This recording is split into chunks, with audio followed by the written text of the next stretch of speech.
back, episode 3, season 3. Deposit that little intro song here.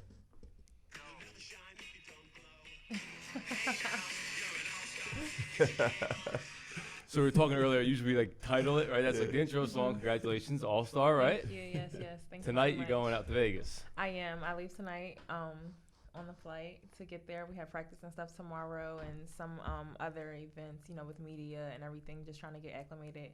And then we have the game on Thursday. Are we going for MVP? No, is it Thursday? Wednesday. The game's Wednesday. Wednesday, sorry. Are you going for MVP, I hope? Yes. I mean, yeah. I just want to be my best, play my best. And, if I do that, then that's definitely. I always said, like, look, a girl wearing a jersey is probably like the coolest, hottest thing out there. I don't know what you think about that, but like, it's like, oh my God, that girl's wearing a jersey. Like, that brings me back to the early 2000s, I love that more than anything. So why don't you guys introduce yourselves individually, go on back and forth however you want, tell everyone who you are, and then we'll get into your guys' story. Ladies first. Oh, okay. See that? My name's Gentlemen still exist. You see that, guys? Yeah. My name is Betnijah Laney. I currently play for the New York Liberty. This is my 6th year in the league. First year with New York. I've previously played for Atlanta, Indiana, Connecticut, and Chicago. I was drafted to Chicago. I went to Rutgers University, so I'm familiar with the area. I grew up in Philadelphia, went to high school and everything in Delaware, and then on to Rutgers, and then, now I'm here. Very cool. Yep. I'm Jordan Hamilton from Los Angeles, California. Went to Dominguez High School in Compton. Went to University of Texas and in Austin. Played in the league for 5 years. I got drafted in 2011 by the Denver Nuggets. Traded to Houston Rockets. Played a little bit with the Los Angeles Clippers, and also finished my last season in the league in 2016 with the New Orleans Pelicans. Since then, I've been abroad for the past 5.5 years, and been doing that. So, looking forward to going back to Japan in August, and looking forward to. How is that transition going from the NBA, obviously, here to overseas? Talk about competitiveness, and then obviously talk about, going in a different country. And it's a big change. Right? Absolutely, yeah. Now, it's definitely a culture shock, big difference. All I knew before was the States. I didn't know anything about playing abroad, but I had a good money opportunity to go to Russia my first year out the NBA, and since then, I've kind of been abroad ever since, and it's pretty smooth. I definitely prefer Asia over Europe. Any reason in particular? From a basketball and a professionalism standpoint, I think in Asia you don't have any problems with like getting paid on time and things like that. Europe, guys battle those type of things all the time. It's tax-free money, but you might get a contract for $500,000, $50,000 a month, and you might only see about 300 of that. And that can be tragic at times. But tax-free is worthless if you're not getting paid. Right. But in Asia, you don't have those type of problems. You get what I'm saying? And is that because they're really trying to bring basketball to like another level up there, or what are you saying? Absolutely. And I think just Japanese people in particular, because I've only played in Japan, Asia, and I just think that they hold themselves to a high standard. They don't want anyone thinking that they're not professionals. They show up to the games with suit and ties. From a perspective of entertainment, they got cheerleaders. That's something I've never really seen overseas before, and they have that in Asia. Fan base is amazing. And yeah, the basketball is growing like grass out there. It's coming big time, and I'm glad I'm able to be a part. My older brother is also there. He's been there for over a decade, and shout out to Gary Hamilton, and he's been over there for a while. So, and he informed me that I told him I'm kind of fed up with how they're treating guys over there in Europe, and he said it's perfect time now, and I could say that I didn't make a better decision than making that jump from Europe to Asia. So. Now, you told your journeywoman story earlier. You've been on a couple teams in a couple of years.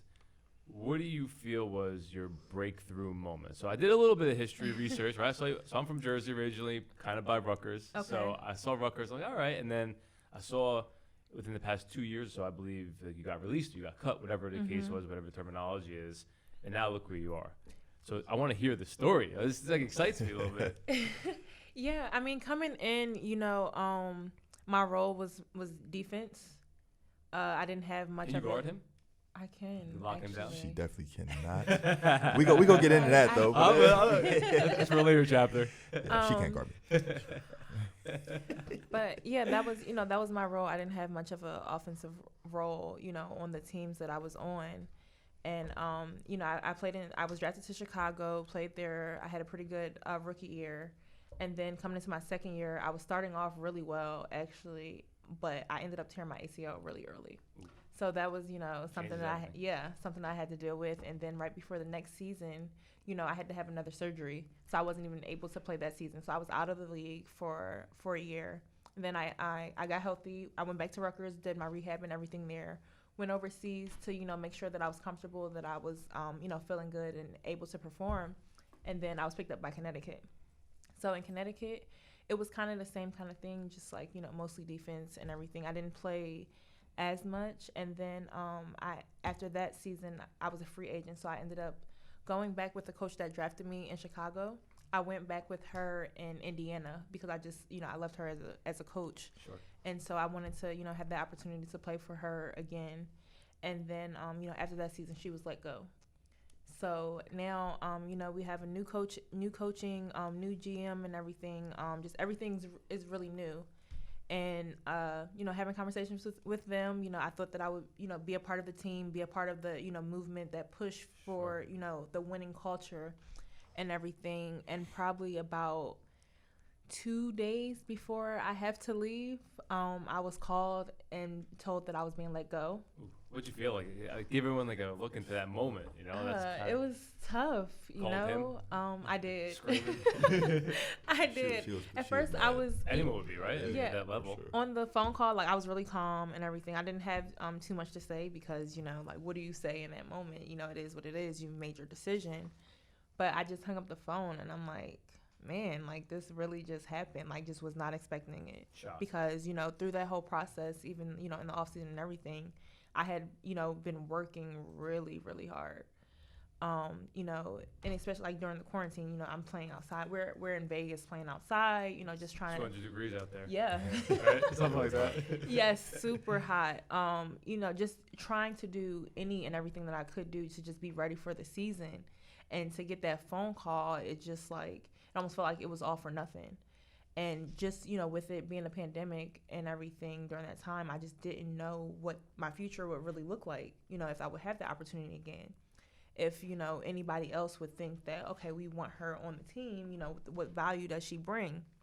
And so, it was tough. I called him and I spoke to my mom and I was just furious. And is your mom your rock? She's yeah, your go-to? Yeah. What was your reason? Yes. So I spoke to her and then I was literally just sitting there in shock. And then I got a message from him and then I just broke down because I'm like, okay, it just all hit me. And then, so I released everything at that point. Yeah. It was okay, because I was trying to be I'm cool. I'm all right. I feel like you're passionately, I'm going to use the terminology, passionately composed. That's what I'm picking up from you. You got a lot of passion, but you hide it. No. And then it comes out. Yeah, definitely. And I was just sitting there, I'm I'm good. It is what it is. It'll be okay. And then I'm just man, it's not okay. I don't know what's going on. My mind was all over the place. And so I'm speaking to my agent, and we're basically just waiting to see what will happen next. Sure. Really, me being picked up hung on someone else's decision, whether they were going to sit out for the season, going into the bubble, or if they were going to choose to participate. I'm literally just waiting. So you guys had your own bubble too? Yeah. The women, we had a bubble in Bradenton, Florida at IMG Academy. Oh, cool. Yeah. And some of those girls opted to sit out. Yeah. Some of them didn't play. And only a few NBA guys did, I think, right? One or two. There weren't that many NBA guys. Yeah, there weren't that many. There were a few. One of my guys, Trevor Ariza, he ended up sitting out because of his kids, I think, right? Or some was going. Some personal stuff was going on. Yeah. Interesting. So now you're waiting basically as a free agent. I'm just waiting, and I was so furious. I just sat there, I cried, I prayed, was just trying to stay busy. But even through all that, I just continued to, to continue to work out and everything. It wasn't the same because I just wasn't there mentally, but I'm like, I just have to stay ready. I got to stay ready. I got to stay ready. And so then probably like a week later, I get a call from my agent. Well, in this process, I was speaking to teams, but it was just like, okay, well, we don't know, we don't know what it'll look like. We don't know what this season. Sure. We don't know what our players are doing. So it's just really just waiting. But I did have the conversations. I spoke to New York, but later I spoke to Atlanta and I spoke to Connecticut. And so I'm waiting, and then 2 players from Atlanta decided to opt out. So she called me and she was just like, how do you feel about coming here? Like, are you going to be ready to go? How are you mentally? And I'm just like, I'm ready. Like, I'm ready for, like, I've been ready for this. Yeah. Like, how soon can you? I'm like, I'm ready now. Like, so yeah, I ended up going out there, and we're working out and everything because everybody had about a weekend market before we had to head to the bubble to just, get acclimated and everything for the season. Did they quarantine you guys and all that stuff beforehand? Yeah, so we quarantined, tested every day, just to make sure everything was good before going into the bubble. And so, I'm just like, I'm working out. We're going through the different workouts, individual workouts and everything. And my coach, she was just like, the scouting report on you is that you can't shoot, right? And I was like, I mean, yeah, but she's like, I've been training with the best. He is a shooter. And I'm like, she's like, I don't know who told you not to shoot, but here I want you to shoot until you miss. The coach from Atlanta. Yes, Nikki Collins, the coach from Atlanta. And I was just like, okay. Now, are you known to, like, back in the day, were you a scorer, were you a shooter, or were you known for defense? No, coming out of high school and everything, I was one of the top guards, and coming out, I was All-American and everything, and then went on to college, and my role changed a bit, but I was still capable. You don't lose that if you could score. Right? And so I was still capable of scoring and everything. I think my senior year I averaged about 15, 16 points or so, but we had a pretty good team and everything, so the ball was moved around. But coming out, it was just, I was on a really good team, and I think what they were missing the most was that defense, and that just was something that I was really good at, and so that was my role. Sure. And so it kind of just like, I just kind of got stuck with that, even like on all the teams that I had played on until getting to Atlanta, and her seeing what I was capable of, and then just like unleashing me pretty much. And so I kind of just took what she said and just ran with it. And it was like in that moment where I just felt like things started to change. And even, getting ready for the season, having those preseason games and everything, I just was feeling really confident. And then as the, games continue to go on and I'm, playing well, it just continued to fuel me. Do you feel like you had nothing to lose at that point because you already lost everything in that moment that you had that breakdown? I'm shooting. I'm firing. Yeah, there's nothing at that point. There was nothing else for me to lose, and I was finally with someone who saw what I was capable of on both ends and allowed me to just play my game. How empowering is that though? So I know like coaches, and here's why I like when I say real life, like life after sports and all that, because like you kind of control your own destiny. Yeah. Like if you want to get up and do whatever you want to do, you could do that. And if you fail, you fail. If you win, it's probably up to you, right? Like, you have full control over that. How important is it in sports having somebody that like believes in you, gives you that confidence, and empowers you, versus the opposite of, don't shoot. You missed 3 threes. Don't shoot anymore. Meanwhile, you're a shooter. Yeah, I mean, it's really helpful, to just have that support and have someone who has that confidence in you. Because it's easy to say, oh, you should have confidence in yourself and, do this. But it's like, it's not always that easy, especially when you're on a team and it's not just about you. And so you just kind of submit to the roles because it's about the team. It's not about me individually. So regardless of whether I feel or know, that I'm capable of, if that's not what I'm asked to do, it's kind of just hard because now I'm just going out on a limb. Like, you know what I mean? So I'm all about team and like what's best for the team. So that was just, me submitting to the role that I had been given. And, even still in Atlanta, that was me submitting to the role that I had been given. Now my role was, to score and to produce and, just play a full, complete game. And so, just having that confidence and, people that believe in you, like it really, really goes a long way. Now, being drafted in the first round, obviously, every year, basketball is probably one of the sports that only has really, 7, 8 guys that get time in the game, give or take. Right. Maybe 10, maybe. Right. Yeah. Well, lottery picks, they're always given an opportunity at some point. An extended opportunity. Yeah. Right? Yeah. Like, buzzer go off for somebody to sub into the game, and, I'm looking over my shoulder to see if the sub is for me. Gotcha. 2 minutes in, 1 minute in. And just think the difference between, like, guys who succeed in the league and guys who don't really succeed is, like she said, the opportunity. The opportunity isn't really given to you, then it's just kind of tough. And I think I got caught up in that when I first came in. George Karl, who was my head coach with the Denver Nuggets, he just told me straight out, like, hey, Rook, you could play, but I don't plan on using you for the next 2 or 3 years. Flat out said that to you. Told me that. Right, I was in Now practice. you're coming from an all Yeah, right? I was an All-American in college. Averaged 18 and a half a game, about 7, 8 rebounds, like 3 or 4 assists. And could have been a lottery pick. Should have been a lottery pick, but there was some character questions. But about you? Yeah, I don't. Man, someone got the wrong write up. right. But I kind of slipped because of that, and with that being said, that opportunity never really was given to me, I can say.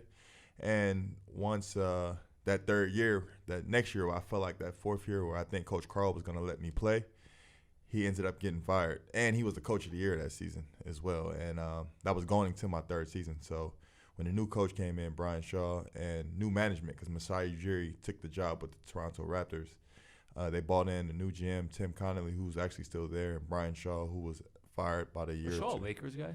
Yep. Right? Yeah, he was with the Lakers, and he ended up getting fired. But when new management comes in and they're not really familiar with the guy, they didn't extend me for my fourth year. So and since then I kind of bounced around, and it was kind of hard for me to. They couldn't find home. Yeah, find a home in the league. So I was offered a huge money opportunity in Russia, and I ended up taking it, just because I was so eager to play and I was so eager to get on the court again. You still had for the love of the game, but you still wanted obviously the financial benefits from it. Right. And it wasn't much of a difference for when I took that job in Russia, money wise. What I was making, Sure. and it was And tax free. Yep, tax free, and I was living situation was free. They give you a car and all those other things, and made that jump, and then kind of bounced around. But if I can go back in time, I would say I probably would have took like the D League route. At the time, it was the D League. Now it's called the G League. That really didn't have as much hype as it does now. Now it's it's crazy. Kind of cool, yeah. right? It's And I think social media really helped. Yeah, really hyped up a lot of things, because now everybody has a camera. Sure. And even you see guys clips from even overseas now, Sure. seeing them killing it over there. And but if I can go back in time, I probably would have did the D League at the time for about another year or two, just to see if I can get that another opportunity, because you look at her story, and she was out there. she was waived, and then a year and a half later she's an all-star. You get what I'm saying? And the difference between players is not that guys can't play, but if you're given that opportunity, Right. Everyone can play. If you're at that level, everyone can play. Everyone. Right? Well, I say for Majority? it's tougher for guards to get in the league, which I was a guard at that time. That transition, I'm a 4-man now, but before I was a guard, guards kind of come a dime a dozen. But you can be big and not even that skilled or talented. But if you're big, if you're 7'2", you're gonna get a shot. Exactly. But rebound. But now the NBA and basketball all over the world is kind of going to small ball. So a I lot think of sports in general. Exactly. And some of these bigger guys are kind of missing out on those jobs that they'll probably get before. Now those guys are kind of fading out. Not saying that no disrespect to the bigs that are out there doing their thing, but look at Jokic or whatever. Exactly, Name, right? exactly. He's drilling threes like he's a shooting guard. Exactly. But the biggest difference, like I said, man, it's just if you're given that opportunity, you can't mess that up. You just got to make sure you got your head on straight and doing everything you need to do to be successful. So I think every person in general, whether you're an athlete or whether you're an accountant, whatever you are, oh, right? absolutely. Like you come to that fork in the road. It's like, all right, I'm asking for a promotion or a raise. Yeah. I'm not getting it. Yeah. At what point do you bury your head in the sand and go, spiral downward, or do you say, hey, I don't like this role. Like you're boxing me into this defense role, but meanwhile I could drop 20 a game. Yeah.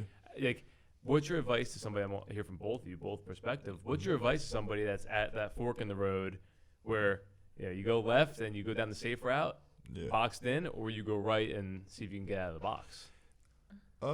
My advice to especially younger guys, They need the most. That are trying to work their way, or similar situations like me. Just always, a situation might seem better somewhere else, but stick it out to where you feel like they just don't want you anymore at all. You know what I'm saying? And staying ready so you don't have to get ready. Like she did. She never stopped working out. She didn't go into depression. She took it on the chin and she said, all right, this next season, I'm going to make them pay. And that's the attitude that I like that she did. And I wish I would have did the same coming in, but I was, women are stronger than men, right? Right. Yeah, you can say. I'm not doubting that at all. It seems like they can have more patience at times, but that's just depend on the person. I was impatient. I was just like, I want to hoop. And that's it's not like you were a low-level athlete that kind of worked no, that had a shot. Like you were the guy. Right. And not given that opportunity, but still, I was. Does it still burn you today? Does it still bother you today? No, not necessarily. You're still doing your thing. Right. And now if my pockets was empty, then I'd be like, yo. But I've been getting paid handsomely. So you're good. And I'm comfortable, where I'm at, but I still want to, even take it to another level. I want to be a superstar in Japan. This past season, I was second in points and second in assists, and people really got a chance to really see that, like, yo, this guy can play. Now, does the NBA ever go overseas to look to bring someone like yourself back potentially, or no? They more so look at guys in the Euro League. Euro League is like one of the top leagues over there. It's like supposedly second best league outside of the NBA. So it feeds the NBA now. Yeah, and sometimes those games are even on NBA TV and things like that. Wow. Euro Cup is another one step under Euro League. Like if you win the Euro Cup, your team can get promoted to Euro League. And some of those teams also even go over and play like preseason games against NBA teams. Oh, cool. Like the Real Madrids, the Barcelonas. They've had those type of games. Australia is another league that goes and plays NBA teams in preseason as well. I'm not quite. I never played in that league, but I know plenty of guys who played in that league, and they said it's pretty tough competition. And I'll let her. So advice to, let's say, both young men and women, or even adults. So I find like right now, first of all, kids have no guidance. So I came up with a quote yesterday. I was driving home from Maryland, my son's screaming in the back. We're hitting traffic. I'm like, I gotta get my mind somewhere else, right? So I came up with this quote, like, people do what looks good, but they forget to do what's actually good, right? Mm-hmm. So like, if you think about that, it's like, yeah, I'm doing this because this looks cool for Instagram. This looks good for Instagram or social media, but it's not actually good for your game. Yeah. So like, and then the 50-year-olds and 60-year-olds, like, they just don't know. They're like completely lost, right? They're at that fork in the road, but then you have that 20-year-old, 18-year-old that's at the fork in the road. Yeah. What's your advice to both age classes? I think to just keep working hard, to keep going regardless, never settle, never become complacent with whatever it is that you're doing or anything like that, even though, I am where I am now, like, I'm not complacent. Like, I just want to keep growing. I want to continue to get better. And I'm just doing everything that, I know or that I think, will just help me to continue to grow, with the help of, my support system, everyone around me. And I think, when you need to, like, you have to lean on them, like, and just, I think that's really what it's about, just continuing to work hard regardless of anything. Don't allow what other people think or, what they had to say really define you. Because even, for instance, like, my role was always defense. Now, I could have became complacent in that and just only worked on defense, not even thought about a shot, because I know that I'm not going to get many shooting opportunities, and it just is what it is. Sure. But, even through all of that, I continued to work, before, after practice, making sure that I was, expanding my game regardless of whether someone thought that I should or shouldn't be doing that. So it's just, knowing what it is that you want, having those goals and working at them, little by little, and just appreciating the steps that it takes to get there. We all want the fast route, instead of just, trusting the process and, taking those steps to get to where you want to be, because nothing happens overnight. Sure. I was in my 5th year last year, 6 now, But I could have easily, just been like, okay, this isn't working for me. I'm not happy with, my role. I don't like this. And so I'm just over it. No, it's like, if you want this, like if you really, really want it, regardless of how long it takes, you just got to continue to work at it and keep going, keep pushing. How important is like locker room culture, right?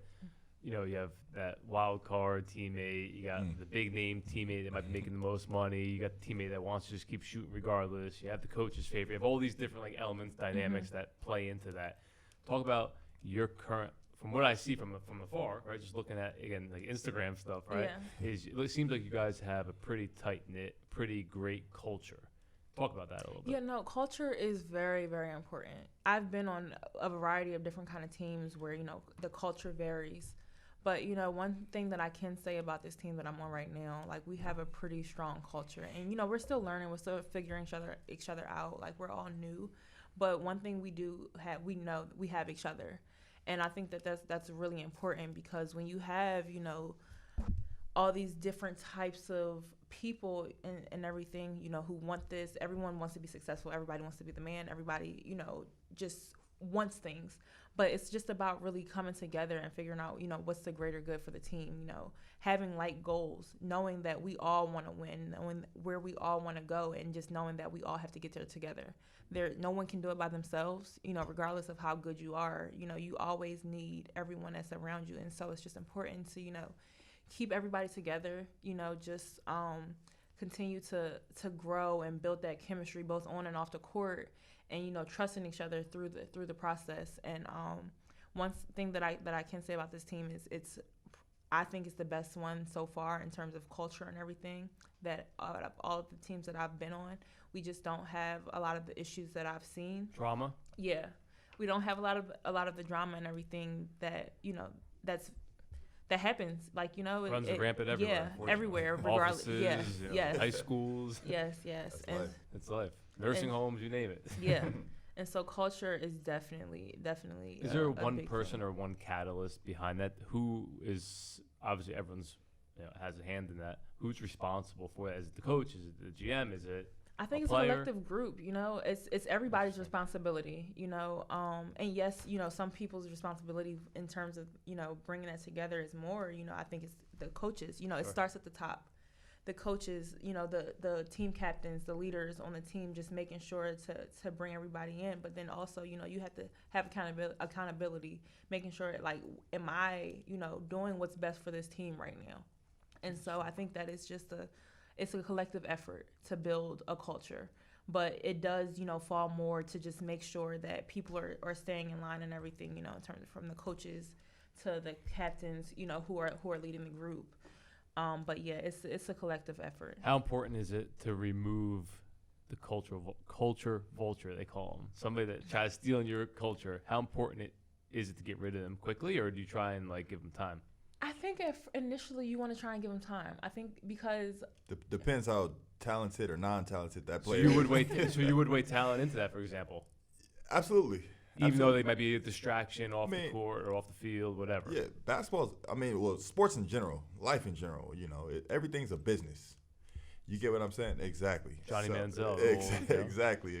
And if you're generating in a certain amount of income, they're gonna deal with the BS. You get what I'm saying? But if you're a guy who's can play but might not play much, and then they're gonna ship you up out of here quick, and you just got to be smart enough to understand, how important do you want this job, or how important do you want to be in this certain area, And I think the coach, identifying a role for whatever sport that you are doing as a coach, it's important to identify those roles early, because if you don't, then your team can run haywire. And I've been on teams that had a coach that let hey, George Karl did a great job.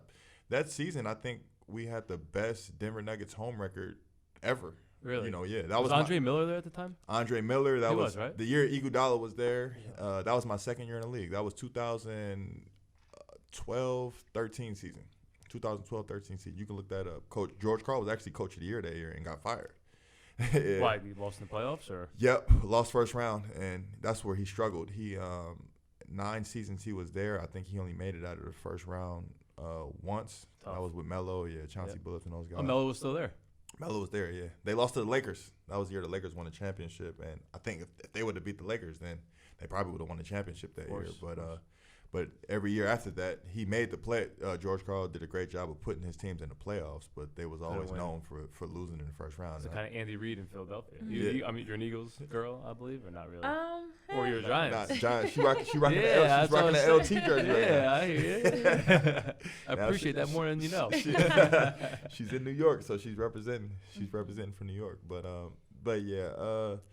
Yeah, as far as sports, man, as the coach, I think it starts with the coach, and then your leader and whoever the best player is, and you just look at all of LeBron's teams, and I think they always say they call him Le GM because he brings the type of players in that obviously can help his game, but more importantly, he's like, yo, I'm gonna straighten this guy or help this guy, and look what he did with the teams that he's had or the teams that he's played for, and those guys fell in line. And, for the ones that bought in, I felt like it worked and they won. Like, I don't think that Cavs team that beat the Warriors were more talented they had than no those business guys. winning that, right? Right, but they pulled it out. And on paper, at least. Yeah, exactly. They pulled it out, and, they beat the team with the best NBA record of all time.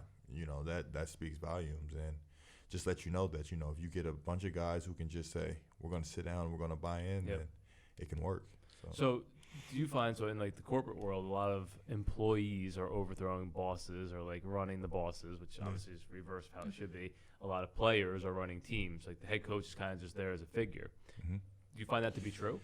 Not in the women's game. No. I don't know how it is. Well, you guys don't have ego. That's the difference, men got egos. Right. Yeah, not in the women's game. It's pretty much ran by the coach, and everybody else kind of just it just trickles down from there, Yeah, I don't know how it is for the men or anything. They say LeBron, like you said, LeBron's like the actual coach of the team. Right. Yeah, I mean, well, the players are the ones that are playing. If you can just get a coach that obviously knows his X's and O's, and can form a good team, it's more so. I would say it's more so the players. You know what I'm saying? It's a players' league, and I think it always will be, right? Absolutely. Because even though coaches are starting to get paid more money than before, players are still. You got guys on the team. What can you really tell a guy that's making $200 million? Right. You're making $3 million. Exactly. And so with that being said, the players have the say. I don't know any fan that went to a game that said, "Hey, I want to watch the coach." Coach's parent. Right. And so with that, they're coming to watch the players. It's a players' league. I think it always will be. But the coaches, I think with a good coach who can kind of connect with the players, because I'll say this, I think Doc Rivers is a great motivator. I don't necessarily think he's a great coach. So should he be maybe like a specialist or an assistant coach or something like that, you think? Well, again, just talking out loud. With his resume, I mean, yeah. He played. I mean, because I played under Doc Rivers, and I can the Clippers. And I can speak on that. I don't necessarily. He had a great supporting cast with the assistants. Lawrence Frank was there, Mike Woodson, those guys. They did Sam Cassell, and Doc Rivers. Big Baby said that he was lucky as hell they won that championship at that time. But, I wouldn't go as far as saying that. But I will say that he's more of a motivator than he is an actual coach. And he does a great job motivating. I mean, there's a place for that. Yeah. But I don't never think that he'll take – my personal opinion, I don't know. I don't think that he'll ever, take an assistant coach's role just because of – at this level, backtracking. Exactly. But and he'll always have – I think that he'll always have a job.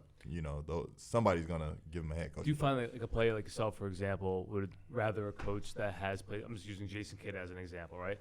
Played, considered probably to be one of the better players of all time, Jason Kidd, or is that a fair statement? Yeah, I think he's one of the better. He's top 10. Right? Yeah, he's a top 10 point guard all time. So would you rather play for somebody that's played, that's done it, that's been it, that could relate, or would you rather play for like a Popovich, for example, right? Because he never played in the league, I don't think. He's coached. Yeah.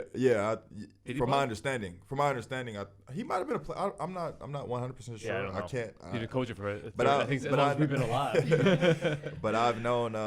I played college ball with Corey Joseph, and and I talked to C-Joe about Coach Pop, and everybody loves him. Is he still on the Spurs, Corey Joseph? No, he was just with Sacramento.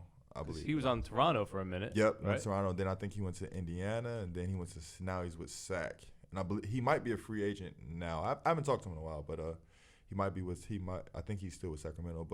But with that being said, he loved Pop. He loved Pop, and Pop gave him a plan. Was sending him down to the D League. That's when teams were. I think they still do. I believe they still do. Sending guys down to develop them and letting them get playing time and things like that. And he formed him into a great player. And he found his niche by just being like a defender and backup point guard. And he's been doing a great job doing that. Made a lot of money. And I've known some other guys who played for Pop who loves him. So Do you know anybody that hasn't liked him? I've never heard anybody say anything bad. I feel like people want to work for him, meaning they want to show up and overachieve for him. Yeah, I can say this too. C. Joe told me that the way he yelled at him as a rookie, he was doing the same thing to Tim Duncan and Tony Parker and Manu Ginobili. And so it wasn't a matter of talking down to him. It's accountability. And I've played for coaches that might not say anything at all to the guy who's making that $20-30 million a year. Can't. But come at me crazy, telling me, hey, shoot that shot again, and we gonna cut your ass, stuff like that. So, so it's been times to where I was like, I saw both ends of it. But I'm a guy, and I'm also a guy who never really take things personal. I mean, no, really? nah, not at all. I'll probably because you've always been at that elite level, like you're so confident in your ability that you kind of brush that off. Yeah, to a degree. I mean, it hit home sometimes. Like sometimes you go home and you like, shit, I haven't gotten the game for 3 months, but still it. Yeah. But one thing that Andre Miller used to always tell me, he used to say, stay, like I told her before, stay ready so you don't have to get ready. And that kind of stuck with me because you don't ever want to find yourself out of shape and then, opportunity comes and you're not ready for it. And it's like, well, damn. You know what I'm saying? Scramble. Yeah, exactly. But like I said, I was just in a rush to get back on the court and start hooping again. Then I took that Russia deal and I think that sometimes, too, that can kind of be frowned upon because one of my buddies who I played for my rookie year, Al Harrington, he told me Indiana boy, right? Yeah, he went to Indiana. He was a lottery pick, right? I think he was first round. He was early. But he's from Jersey though. Oh, is he? Yeah, he's from Jersey, and he played for the Knicks too, I think. Played for the Knicks. Yep, played for the Knicks, and he told, and I had a conversation with him at his house before I was about to make that move, and he was like, I mean, that sounds like good money, but out of sight, out of mind. You go over there and you kind of get, you get lost in the sauce. And that was 2015, before social media was as big as it is today. Now we got podcasts and stuff sitting here today doing this. And so he told me out of sight, out of mind. So when I made that move, he was just like, yeah, but try and just stick it out. Go to the G League, the D League. And I was like, because I've been sent down before. I was like, I'm not really trying to go that route. I'm trying to play for real and make the same real money. Yeah. And I did that, and I can honestly say, sitting back, 5-6 years later, like he was actually right. I probably should have been a little bit more patient. Yes and no, because you don't know what it played out. You could have gone the first game, torn your ACL, and not be playing right now. Right. You know what I'm saying? But you never know. Right. 5 years ago, it ain't happening. We ain't going back in time. Right. But you never know. I mean, look, I think that's a choice that you made. For sure. And now you've made the most of it. Right. And it's panned out for me because I've put myself in a position where, resume wise, people look at it and be like, hey, well, we know this guy won't come here for chump change. We got to pay this guy no matter what. Sure. And now you're performing to deserve that. Absolutely. And like I said, I'm fine where I'm at. My agent's been doing a good job of placing me in good situations. And now is your agent based here in the United States? No, he's based here. He's in Los Angeles. And he's been doing a good job of helping me and doing some things. Also making he's gonna start helping me making some investment. He's a great smart. Business guy. Real smart. You need that in your corner. Absolutely. So how is it playing in the Big Apple? How's it playing in a big New York market? It's been great. I really enjoy New York and just the atmosphere and everything. You feel alive here? I do. Yeah, no, it's great. And it's it's not too far from home. On the other teams that I've been on, it's further away besides Connecticut, but it's still, a bit a bit away. Yeah. Now like my family, they come to every home game. Oh, that's awesome. So that's nice. I hope you got them on the floor. No, they don't. Family, if you're listening, you need some floor seats. No, they're not on the floor, but they sit. They have good seats. They sit pretty close enough for me to hear them. Yeah. I know when I come to the games, I'll rather be behind rather than being on the floor. Back, we see more. Yeah, you see more. And I like to talk my trash about B when she's not doing something right. I don't want her to hear me to knock her off her game. Got you. When we get home, so you're sitting way up in the rafters. Yeah. So when we get home, I give her my because when I go to games, I don't view the games as a just watching. I view it as like I'm scouting or something, and I give her my feedback, and she responds to it well. She's good at taking constructive criticism. I feel like you deliver it well. Like those character flaws, whenever we question in the beginning, I don't believe in those. Yeah. Now, when I'm upset at something, like when I'm hooping and stuff, I'm not a good person or as far as my delivery. And you're in the moment. Right, in the moment. But, if I'm just at the games and things and we're at home just chilling, then that's when she responds better to my feedback. What's your biggest education point or criticism to her game right now? I know she's an all-star. I know she's killing it. She's the queen of New York. I think I gave you that name, by the way. So if anyone ever calls you the queen of New York, came from me. Yes. So and she likes the nickname Queen B. She loves Beyonce. Oh, there you go. I do love Beyonce. Next time, we're going to have you back on, probably solo to really get into this. We'll play a little Beyonce intro song for you. What's the criticism like right now? Where's her most improvement going to come from? All around player, even she didn't even mention that last year she was first team all defense, and she continued to do that. My biggest thing is it's just for me it's game to game. It's not nothing in particular that she doesn't do or anything like that, but it might be a game to where I feel like she could have done things differently, in from a player standpoint. From a player standpoint, yeah. But as far as just all in all, she's been doing just a great job of being consistent on both ends of the floor, so I can't really pinpoint one specific thing, but just depending on how the game went that night, I'll give her my feedback. Is he your toughest critic, or are you your toughest critic? It might be our mom. Mom? Yeah. I mean, she tells you.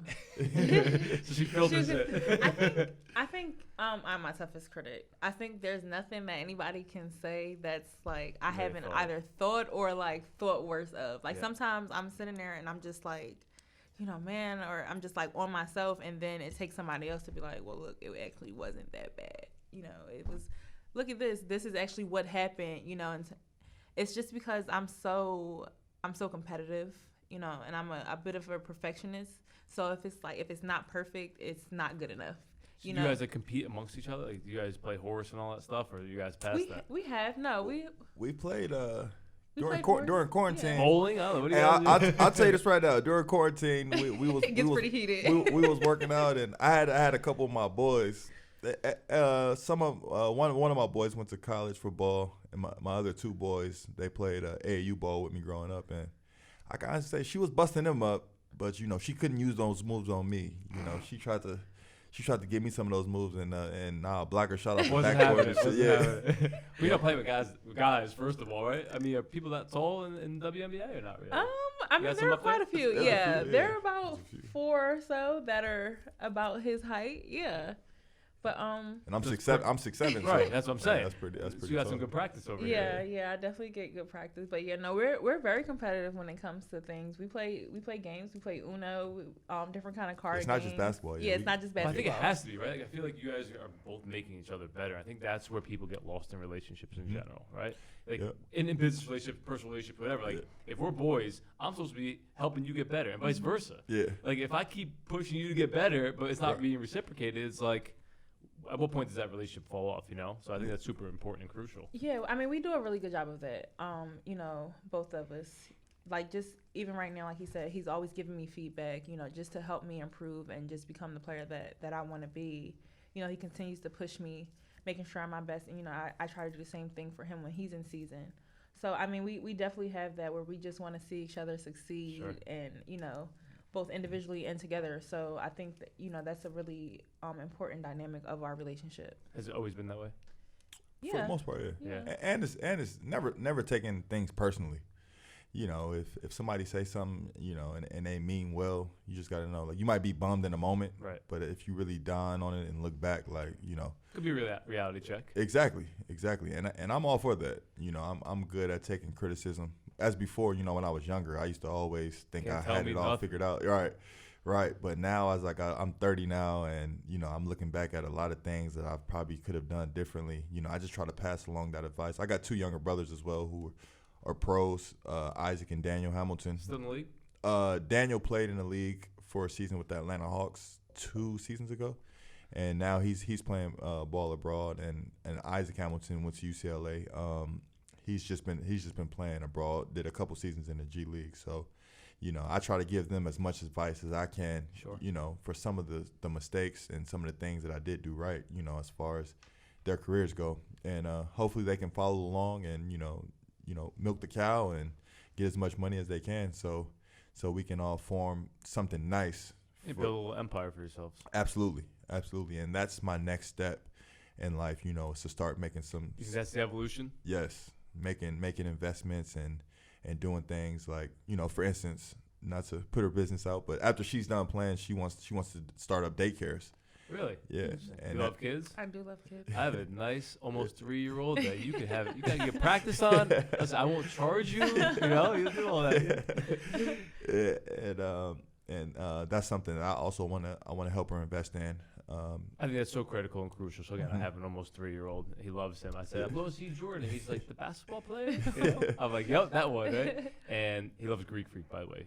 Greek Freak's got you by a little bit. I don't know why. I don't know, but you know, I take him to the park. I'll give you an example. I take him to the park like 2 or 3 times a week. I have him 50-50 custody. Okay. And we go to the park, and he's there. Like, he'll tell you, like, he's 2.5 going on 12.5, right?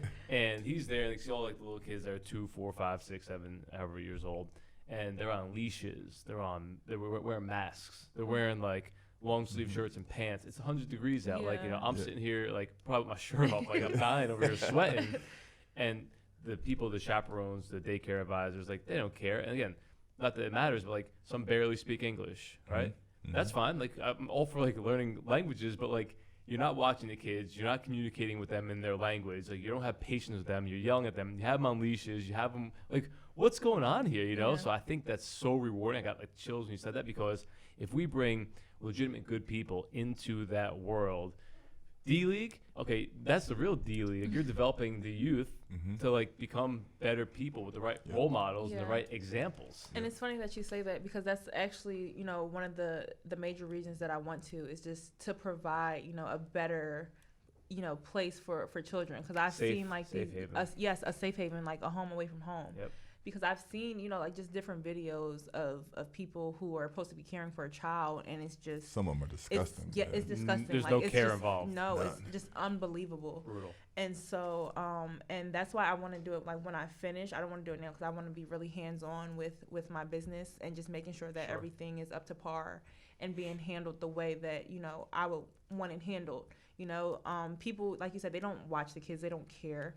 But if it's, you know, if this is my business and I have these kids coming in, you know, I want them to be treated as if they were my own kids. Sure. You know, to just be provided with some place that, you know, they can learn, and some place that where they feel safe and just can enjoy that process, but also, you know, getting a great education during that, just having fun and building those relationships. So, you know, it's something that's really important to me. I do love kids. The kids are our future, and I think, you know, just being at a daycare, like that's where kids start to learn the most. You know, that they spend most of their time at. Those are the ages where they're learning and starting to comprehend everything. And so it's just trying to give them that foundation, a really, really good foundation, so that they can be successful in whatever it is, you know, that they're doing as they continue to grow. Did you major in like education or early childhood Yes, development? I majored in labor studies and minored in early childhood education. Wow, so that's where you're passionate. Yeah. Forget basketball. This is I feel like you. Yes, I said basketball, you're like stone cold face. I said kids, you're like man. I do. I love kids, and I just, you know, just want to give back. You know, that's something that my mother has always instilled in us. Is your mother still in Philly? She lives in Delaware. She lives in Delaware, yeah. But she goes back to Philly all the time, and she just recently stopped, but she's always giving back to the community in terms of you know, going and teaching skills. Like that was always her way of giving back. And she, you know, she does other things now, but like that was her her main, like where she built her foundation, going up to Mallory Recreation Center in Germantown, PA, and just every weekend in there, just having all the kids come, not charging, just providing an environment where they can have fun, feel safe, and learn, to play the game. It's crazy how smart they are, the little kids. Yeah. And not to cut you off, but shout out to Miss Laney. She's an NCAA champion. Oh, really? Basketball. No, yeah. not champion. They played in the first ever NCAA championship. Yeah. Who'd she play for? She played for Cheney State University. Okay. Yeah. Back when it was a Division I school. We actually played for the same college coach. How yeah, cool Coach is Stringer. that? Yeah. No, it's really cool. But they didn't win. They did not win. But they was. But in the they were championship. there. She's still a The champion first- in his eyes, right? Yes, she was an All-American there.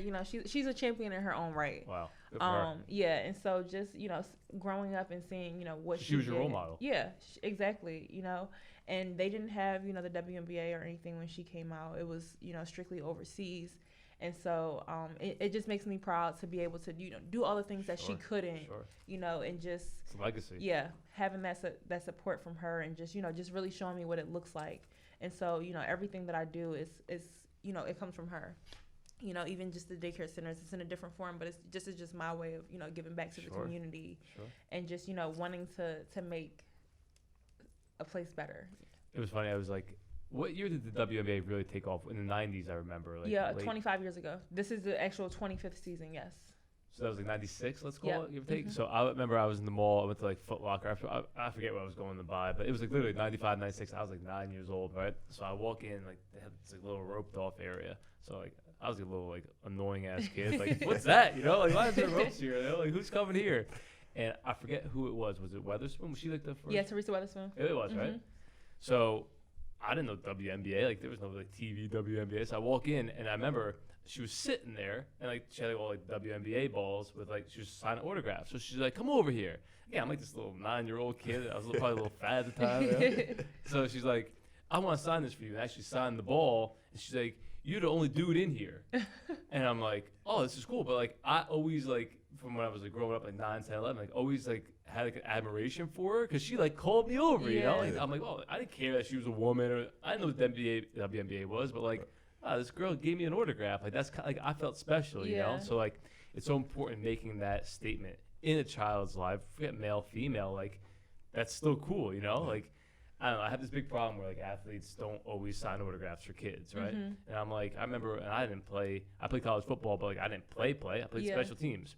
We would like, well, it was in the Bronx. I played at Fordham. Okay. And we would walk out of the game, and like there'd be like a ton of kids from the Bronx there. Like they had like their own like little section. Like they would ask me for an autograph. I'm like, you don't want my autograph. Yeah. Like my quarterback's still in the NFL. You want his autograph. But they Yeah. didn't care. They don't. They just wanted someone that looked the parts. Right. Time.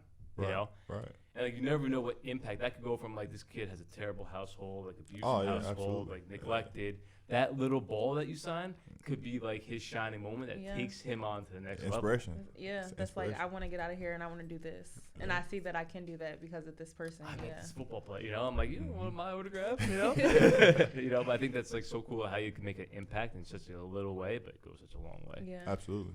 So as we close up the episode, we always leave the listeners with one thing to deposit that to their memory bank, like one thing to take away. You guys have given obviously a ton of value, a ton of inspiration.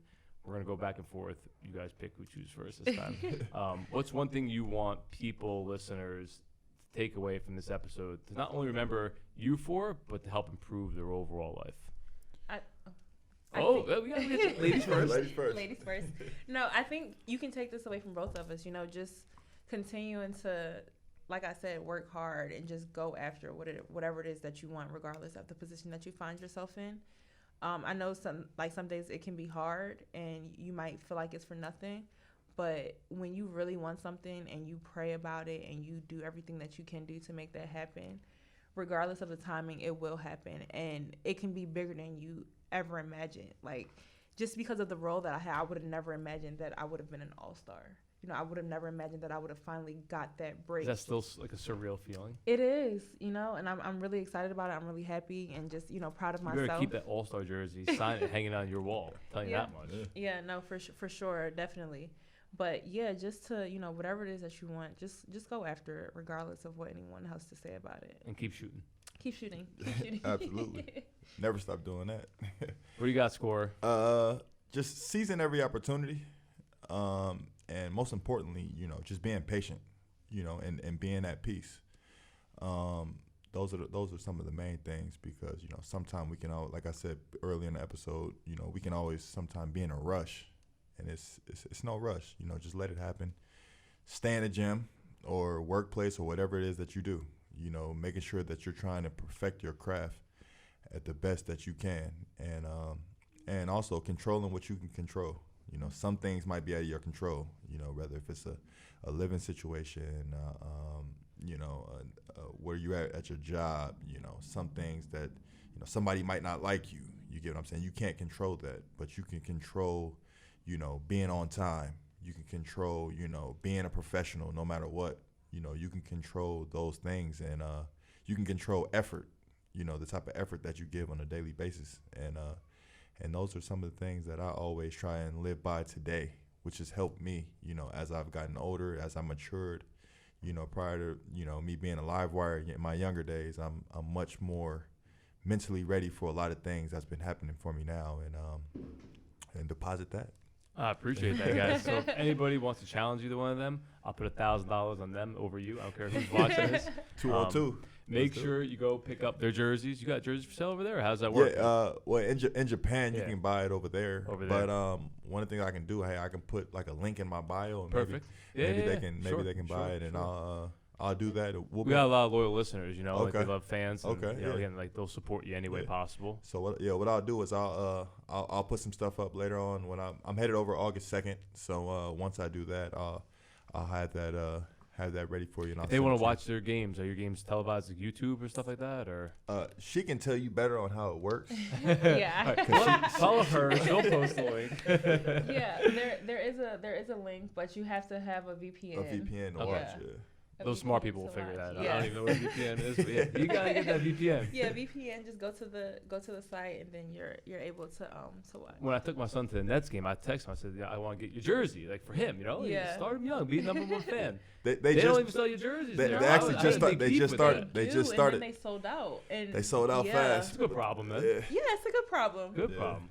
Yeah. So everyone buy her jersey. Hope you guys enjoyed the show. Appreciate you guys taking the time Appreciate to come you. on. Thank Good luck in the you. All-Star game. Thank Good you luck so when you head much. back overseas. Be Appreciate safe it. as always. And we look forward to seeing the next 10 years of your guys' evolution. But I know I'm rooting for you both, man. Thank You got you so number one much. fan for both of you Absolutely. guys. So appreciate you guys. Appreciate you.